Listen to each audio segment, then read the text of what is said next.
All right, welcome to the explainer. So, you've probably had that moment, right? That little spark of magic where you get an AI to spin up a prototype in like minutes, but then you try to add a real feature and the whole thing just crumbles. If that sounds familiar, you are definitely not alone. Today, we're going to talk about moving past that fragile magic and into real solid engineering. We're going to explore how to build robust, production-ready AI applications that actually work. There's actually a great name for this, coined by Karpathy, vibe coding. It's that amazing initial thrill. You tell an LLM what you want, and poof, the code just appears. You're literally coding on vibes alone. But, as so many of us have found out the hard way, those vibes are pretty shaky. That magical prototype, it's really just a house of cards, waiting for a breeze to knock it over. And that, right there, leads to the single most important question. Your AI prototype looks incredible. It feels like the future. But can you actually build a real business on it? Will it survive the absolute chaos of a live production environment? This is where you find yourself at a fork in the road. On one side, you've got vibe coding. It's fast, it's a ton of fun, but ultimately it's fragile. And on the other path, there's a much more disciplined approach called context engineering. It's structured, it's robust, and it's built to scale. And that professional path is what we're going to dive into today. So let's start by taking a closer look at that first path. We really need to understand why vibe coding, which feels so good at first, is actually a trap that almost always leads to a dead end. To really get the trap, you have to see how it all falls apart. When you just dump a long, messy, unstructured conversation on an AI, things just break. You get context distraction, where the AI gets obsessed with one tiny detail and totally forgets its main job. You get context confusion, where it's so overwhelmed with information that it uses the wrong tool or gives a junky response. Even worse is context poisoning. This is where an early mistake or hallucination gets baked into the memory, and the AI just keeps referencing its own error over and over. And finally, you get context drift, where after a long enough chat, the AI has completely lost the plot. So the answer here isn't to just give up on AI, it's to get serious about how we work with it. We have to stop treating it like some kind of magic oracle and start engineering its brain, or maybe more accurately, its working memory. There's a brilliant analogy from Karpathy that makes this crystal clear. The LLM is the CPU. It's the powerful processor that does all the thinking. But the context window, all that information you feed it in a prompt, that's the RAM. It's the fast, short-term memory. And just like with any computer, if you stuff the RAM with junk, you're going to get junk out of the CPU. It's that simple. And this is the whole idea behind context engineering. It's the professional discipline of being super deliberate about what we load into the AI's RAM. And let me be clear, this goes way beyond just prompt engineering. We're not just writing one clever sentence. We're designing an entire system to feed the AI the right information in the right format at the exact right moment. Okay, so that's the big idea. But how do you actually do this in practice? Well, one of the most effective frameworks out there right now is called the Product Requirement Prompt, or PRP for short. It's a really concrete, actionable way to apply all these principles of context engineering. The PRP was developed by a creator named Rasmus, who brilliantly took his experience from product management and applied it to AI development. Now, the goal here is incredibly ambitious, but it's also powerful.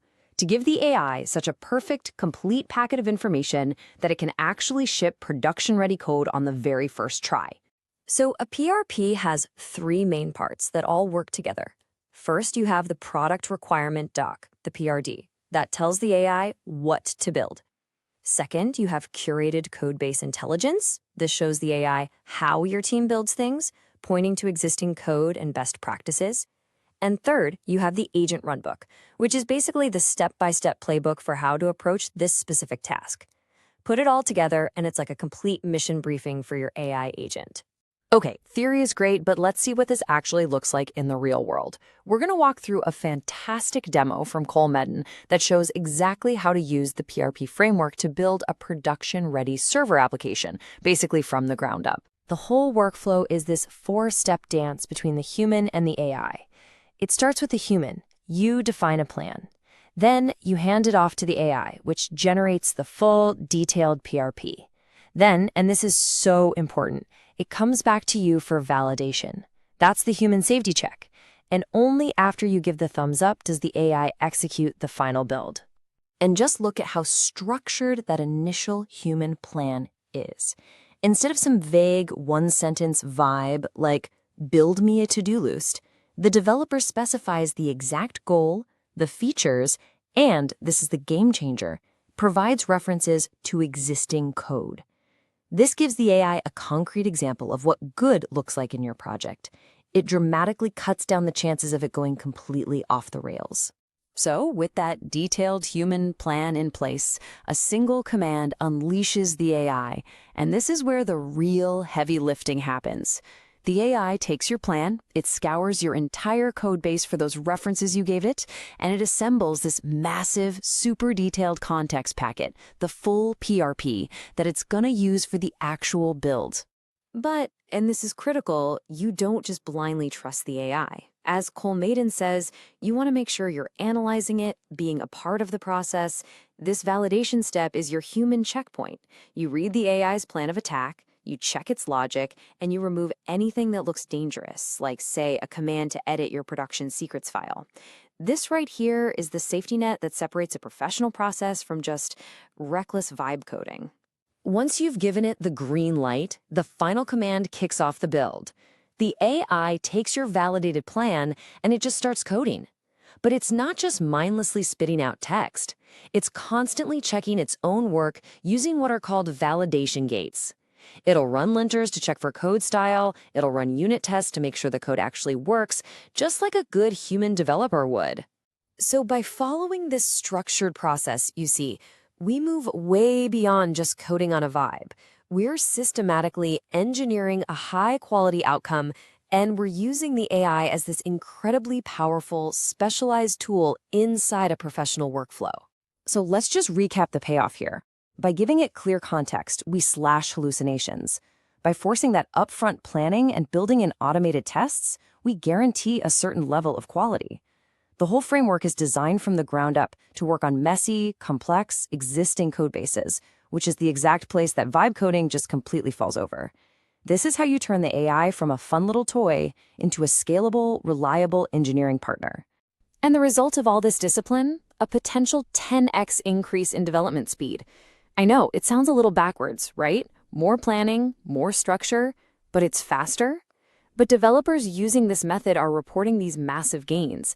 It just proves that old saying, spending a little time to sharpen the axe saves you a whole lot of time swinging it. So, that leaves us with one final question to think about. We've all seen the magic of AI, but we've all hit its limits too. So as you look at your own projects, could this kind of disciplined, structured context be the key that finally unlocks the true promise of AI-assisted development? Thanks for joining us on The Explainer.